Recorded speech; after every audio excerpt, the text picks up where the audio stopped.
Paano nga ba hahatiin ang naiwang ari-arian? Ay na tagapagmana ay ang legitimate, illegitimate ang asawa ng namayapa. Yun po ang pag-aaralan natin sa video na ito.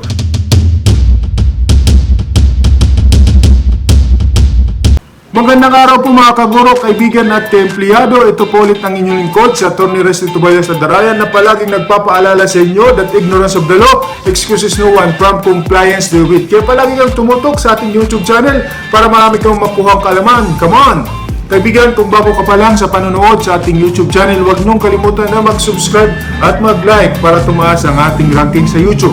At makakalimutan na i-hit ang notification bell para palagi kang updated sa ating mga bagong upload na video. Mga kaibigan, bisitahin mo rin kami sa aming Facebook page at Atty. Resty Adarayan. Kung gusto mo, follow us on Twitter at Atty. Resty Adarayan. Huwag niyong kalimutan na i-share ang ating video at mag-comment kayo sa baba sa comment section kung meron kayong nais na topic na i-discuss natin. Kaibigan, isang araw nag-usap si Juan at si Pedro. Ang sabi ni Juan, Pedro, kailan nga bang birthday mo? ang sabi ni Pedro, July 30 pare. ulit si Juan. Anong taon? Ang sabi naman ni Pedro, Hindi taon-taon.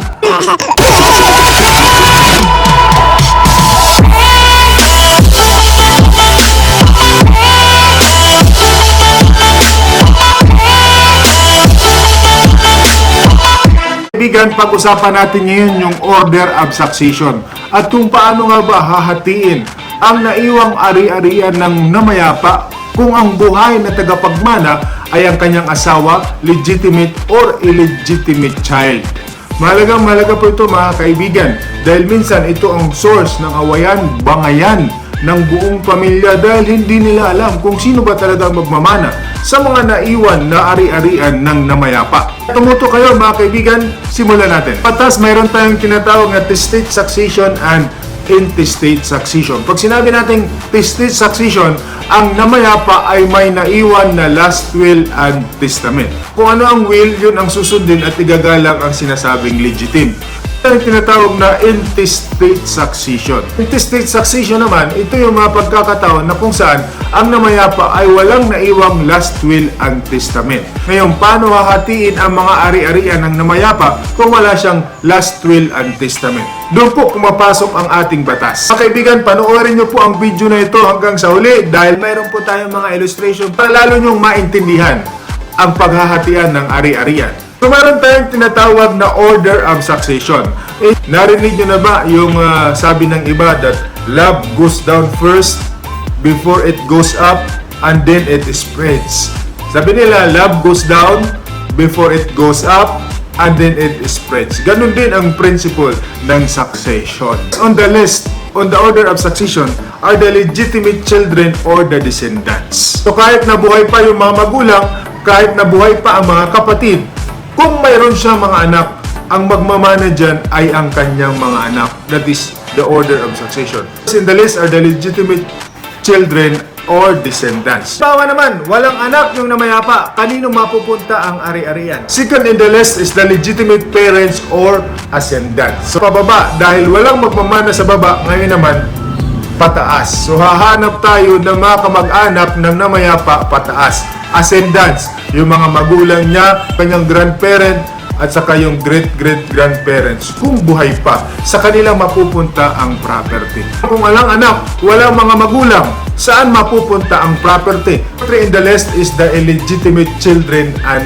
descendants. After that is the surviving spouse. After that, kung walang anak, walang magulang, walang spouse, walang asawa ang namayapa, kanino mapupunta ang property? Mapupunta ito sa brother, sister, nephews, or niece. Halimbawa naman, kung walang anak, walang magulang, walang illegitimate child, walang asawa, walang mga kapatid, at walang mga pamangkin, kanino mapupunta ang ari-arian?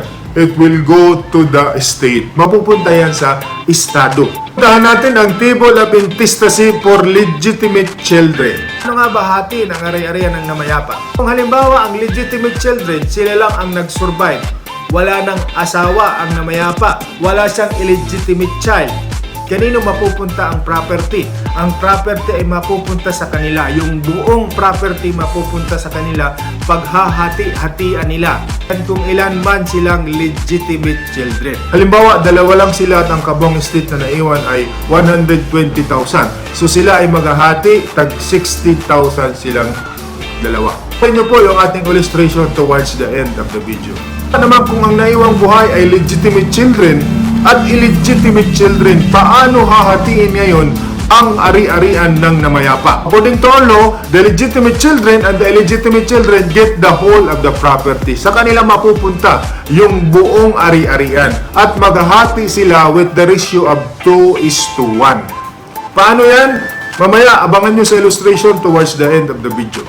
Ito naman ay legitimate children with the surviving spouse and the illegitimate children. Ito hahatiin ang property. Ng batas, the legitimate children, the surviving spouse, and the illegitimate children get the whole of the estate. Paano nila hahatiin yon? The illegitimate child gets 1/2 of the share of the legitimate child. And the spouse has the same share as one legitimate child. Yun rin yung illustration towards the end of the video. Paano naman kung ang naiwan ay legitimate children with the surviving spouse? Pinagbatas, the legitimate children and the surviving spouse get the whole of the property. Among them equally with the spouse get one share that of the legitimate child. Mayroon po tayong mga illustration on the whole property of the spouses including the property of the decedent.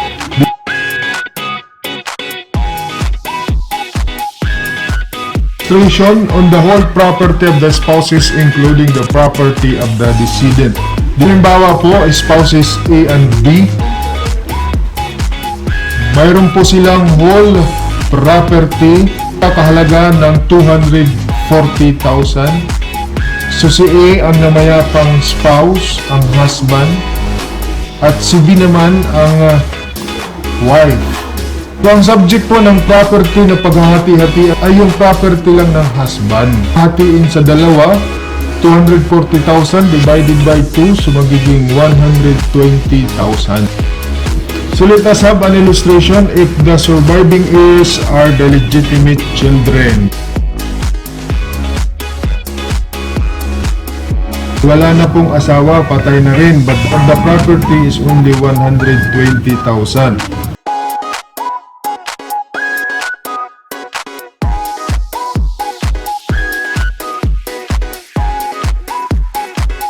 So kunwari ito yung buong 120,000. Hatiin nila yan sa dalawa. Para kay A na 60,000 at para kay B na another 60,000. So ganun lang po kadali pag legitimate children yung surviving heirs. Next illustration, if the surviving heirs are legitimate children and illegitimate. So kunwari, mayroong one legitimate child.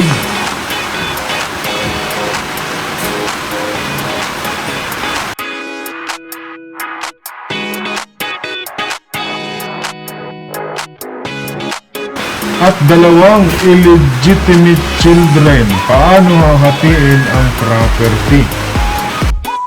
Ang ratio natin is 2:1. 2 for legitimate children and 1 for illegitimate children. Hindi yan 1:2.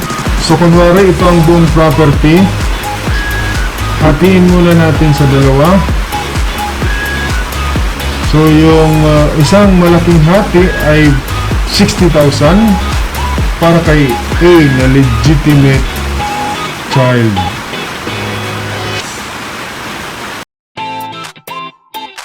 Yung ikalawang hati, hatiin natin sa dalawa para kay B na makakatanggap ng 30,000 kasi siya ay illegitimate child. Kalahati ng matatanggap ni A, katulad din kay C, 30,000, kalahati ng matatanggap ni A. So na-maintain natin yung ratio na 2:1.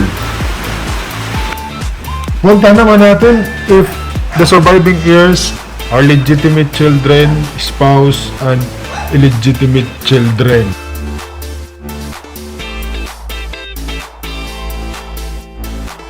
So, kunwari, dalawang legitimate children ang naiwan.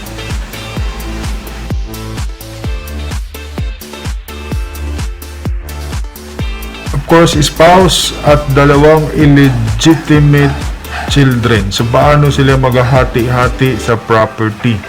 So, ang buong property pa rin is 120,000. So, ayan, ang representation, kunwari, ng buong property. Hatiin muna natin sa 4. So, 30,000 para kay A, yung spouse. 30,000 also para kay B, yung legitimate child. At 30,000 para kay C, isang legitimate child also. At yung pang-apat na bahagi, maghahati ang dalawang illegitimate child, si D, 15,000, at si E, mapupunta din sa kanya ang 15,000. So, yun po ang illustration natin. Puntahan naman natin ang illustration if the surviving heirs are legitimate children and spouse.